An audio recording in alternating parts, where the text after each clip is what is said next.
Hello class, we are from Group 10 and we're going to discuss our materials about assessing grammar. But before that, let me introduce my friends. We have Natalia Guntoro, Stanislaus Bayu, and me, Ribka.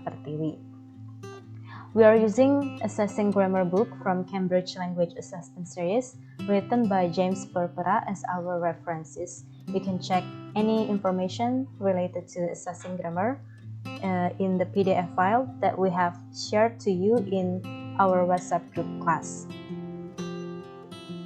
First, we are going to know role of grammar in communicative language ability.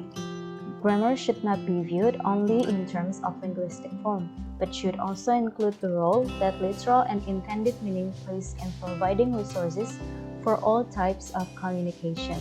So, grammar is important in communicative language ability because according to Allers 1979, grammar embraces not only grammatical form that involves phonology, morphology, morphosyntax, and the lexicon on the sentential level, but also grammatical form on the suprasential or discourse level through cohesion and coherence.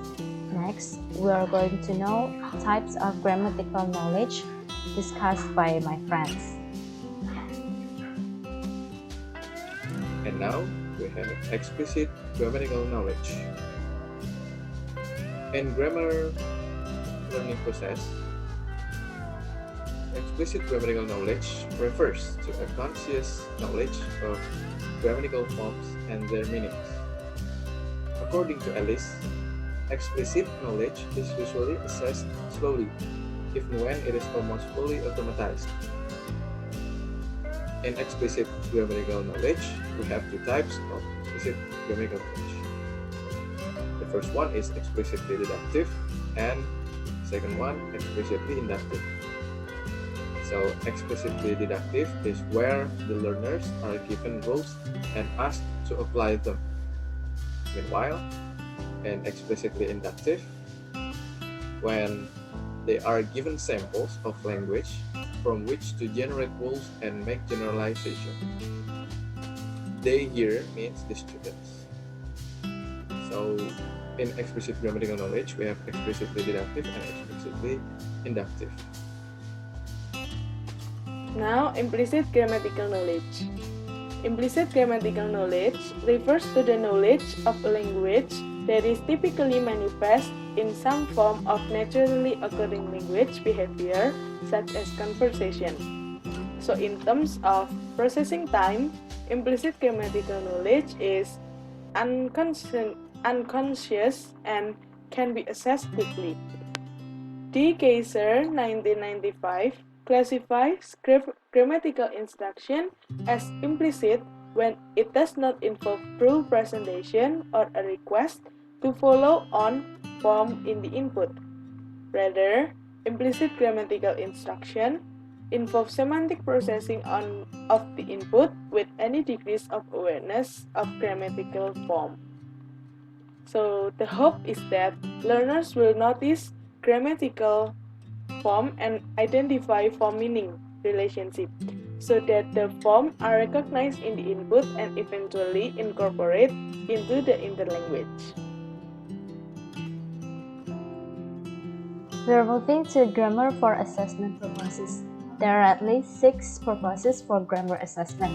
The first one is literal meaning, used to revert to the literal meaning expressed by sounds, words, phrases, and sentences, where the meaning of an utterance is derived from its component parts or the ways in which these parts are ordered in syntactic structure.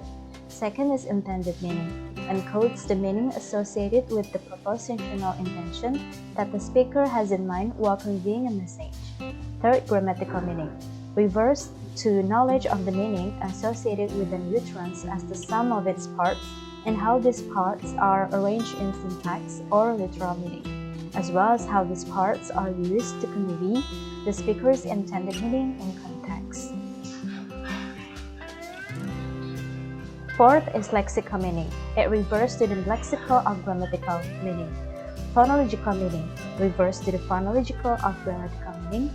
And the last is morphosyntactic meaning, it refers to the morphosyntactic grammatical meaning. And then describing grammar tasks.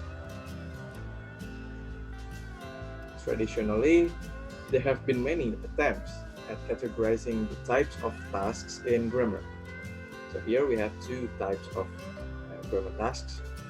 The first one is objective test tasks, and the second one is subjective test tasks. The objective test tasks, which is the example is true or false tasks, are those in which no expert judgment is required to evaluate performance with regard to the criteria for correctness. Meanwhile, the subjective test tasks, which is the example is essays, are those that require expert judgment to interpret and evaluate performance with regard to the criteria for correctness. There are major or main difference between the objective test tasks and subjective test tasks, which is the expert role in assessing or evaluating the performance in grammar according to the criteria for correctness. In objective test tasks, we don't really need an expert to evaluate or to measure or the grammar performance and based on the criteria, because the answer is already provided, because they are provide the answer because they have proper answer for the question. Meanwhile, in subjective test tasks, which is the example is essay, we need an expert to evaluate, to interpret the performance of grammar and the essays itself. Of course, regard to the criteria for correctness, because the test here, the subjective test, has to be measured from the subjective perspectives. Now we are going to talk about the types of task assessment. There are three main tasks. The first one is selected response task, limited production task, and extended production task. And each of the tasks has many activities. We are going to focus on some of them. The first one is selected response assessment. Here we will focus on multiple choice, matching task, and noticing task. The first one is multiple choice test. Multiple choice is the most common way of testing grammatical knowledge. Using multiple choice has the advantages of being easy to grade and being able to cover a lot of grammatical points quickly. Usually it has the question and the answer and 4 of 5 choices of answers. Because my mother was sick, I blah blah blah to go home last week. The answer is A, had, because it already in the past. There are some types of multiple choice. The first one is multiple choice task designed to test grammatical form, morphosyntax, word order. Can Tom drive us to the airport? He has blah blah blah to take us all. The answer is too small a car. Here, this item is designed to test grammatical form, or more specifically, syntactic accuracy. Semantically, all of the 4 choices here will probably convey the meaning, however, but syntactically, only one is correct. The second example is multiple choice task designed to test grammatical form and meaning, cohesive ellipsis. Will you and Anne go to the summer? I imagine so. This item is designed to test cohesive form and or meaning. More specifically, it aims to measure ellipsis and referential meaning across the 2 terms. The third example is designed to test grammatical form and meaning. multiple areas. Wow, you got a new hairdo. I love it. Thanks, but blah blah blah blah. No, you don't. You look great. The answer is I look ridiculous. Here, the first pair is giving compliment to the second pair. And the second pair is showing expression of gratitude, and he also assessed his new hairdo. The first pair accept unexpected response from the second pair. So the first pair need to followed by a disagreement like no you don't, you look great, something like that. And example 4, multiple choice error identification task, designed to measure grammatical form. As my car had broken down, I decided to go there by foot. Which one has the grammatical mistake? It is D. Why? Because it is better to use on instead of by. The next one is matching task. Matching task here to design to measure grammatical meaning or denotation. Here, student will be asked to match the word with their meaning. Students need to understand the context to be able to provide the intended response. The task is designed to test knowledge of lexical meaning. And the next is noticing task. Students are asked to indicate or identify some specific feature by circling or highlight the part of the words. For example, student will be asked to underline the gerunds in the text or circle the words that express possibility. Second, limited production assessment.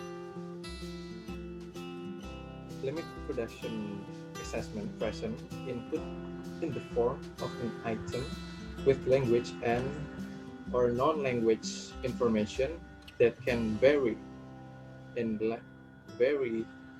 length or topic. Different from selected response tasks, limited production tasks elicit a response embodying a limited amount of language production, and the length of this response can be anywhere from a word or a sentence. All tasks, characteristics, and limited production tasks can vary with the exception of two. The first one, the type of input, and the type of expected response. The limited production assessment are intended to assess one or more areas of grammatical knowledge depending on the construct definition. Different from selected response terms, which usually have only one possible answer, the range of possible answer for limited production tasks can at times be large. So it is more wider than the answer more wider than the selected response tasks. We have 3 examples here of limited production assessment. The first one is the gap filling tasks. These tasks present input in the form of a sentence, passage, or dialogue with a number of words delayed. So it's like a missing word in the sentence. The gaps are specifically selected to test one or more areas of grammatical knowledge. The students are required to fill the gap with an appropriate response for the context.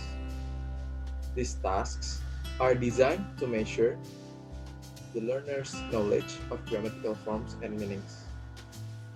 So here, the example, the gap filling task is designed to measure grammatical form and meaning. The direction, fill in the blank with an appropriate form of the verb. We can see in the example, there are two blank sections. So the students have to read the sentence first, and then they have to think what kind of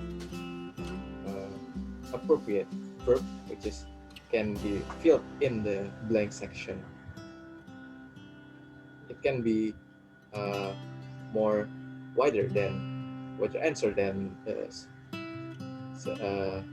the first type of assessment, grammar assessment.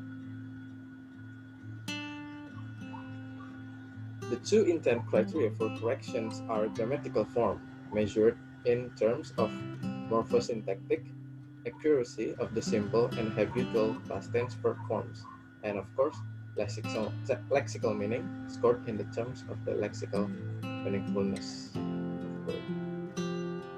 And then we have short answer tasks. These tasks presents input in the form of a question, incomplete sentence, or some visual stimulus. The students are expected to produce responses that range in length from a word to a sentence or two. The range of acceptable responses can vary considerably. Short answer questions can be used to test several areas of grammatical ability and are usually scored as right or wrong with one or more criteria for correctness or partial credit. So here in the example 9, the short answer tasks is designed to measure grammatical form and meaning. The direction is use the job app to complete the application form. So the question here is provided the job ad, and the student have to read the job ad first and then complete the application form below. The name, the qualification for job applied for, the current job and job applied for, and the last is reason for leaving. The scoring of this item is slightly more complicated because some answers can be scored right or wrong with one criterion for correctness and others with multiple criteria for correctness. And next we have DCT, the dialogue or discourse completion tasks. The DCT presents input in the forms of a short exchange or dialogue with an entire turn or part of turn deleted. The students are expected to complete the exchange with a response that is grammatically accurate and meaningful. DCTs are intended to measure the students' capacity to use grammatical forms to express a variety of literal or grammatical meanings, where the relationship between the form and the meaning is relatively direct.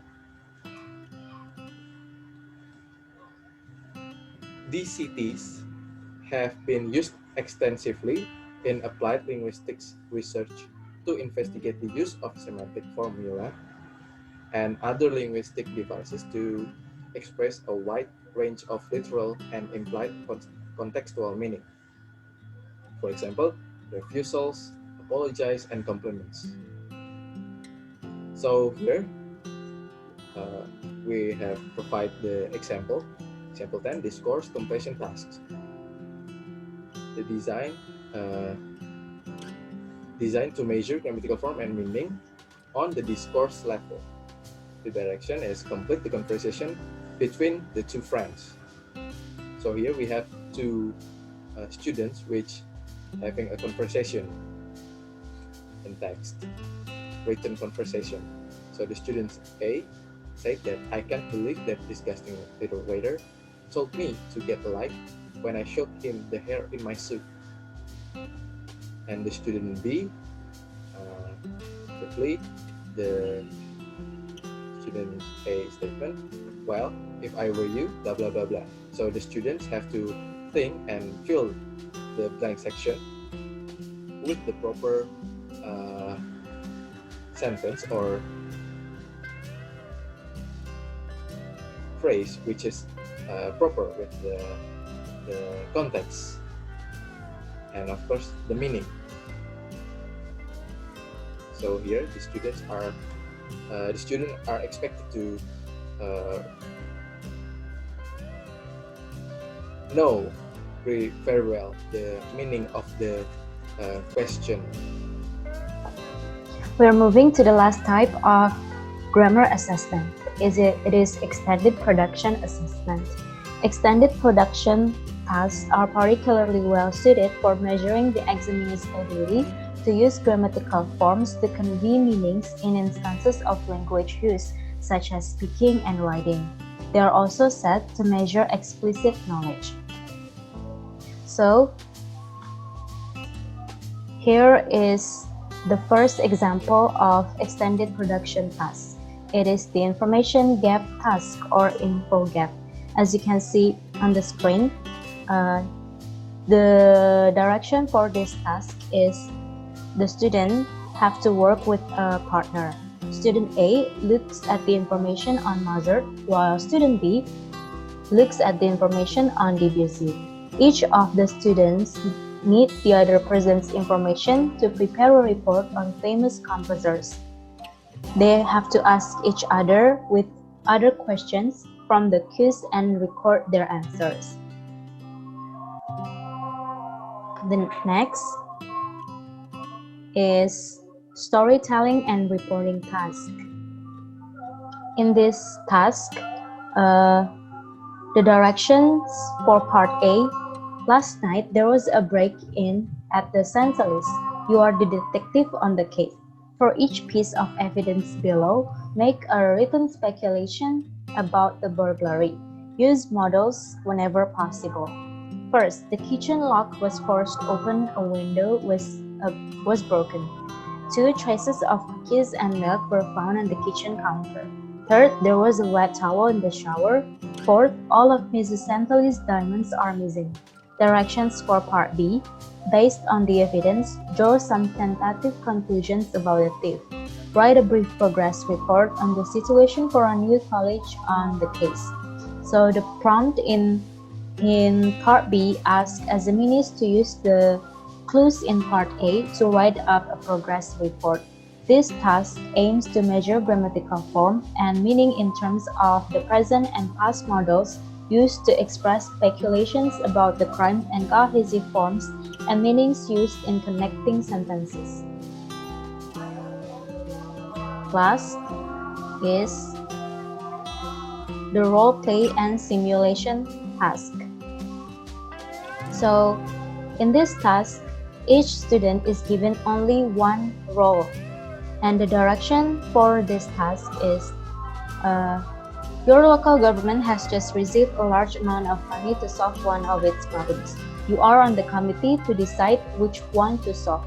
You will be given a problem to advocate for. Your job is to convince your group that the city should solve your problem first. You will have 5 minutes to plan your argument. So once the students are in their group, they have to describe their problem to the others. When each of the students hear all of the problems, they have to work together to decide which problem the city should solve first. So they have to try to get their problem solved first. This task is intended to measure the test taker's ability to understand the prompt, assume one of the roles, and use their knowledge of grammatical forms and meanings to participate in the discussion. More specifically, this task aims to measure the examiner's knowledge of grammatical forms for arguing. Like, I think we should blah blah blah because blah blah blah. Like that. So that's all about grammar assessment. If you want to know more about this topic, you can read from the PDF file that we have shared, and here is the reference. And thank you.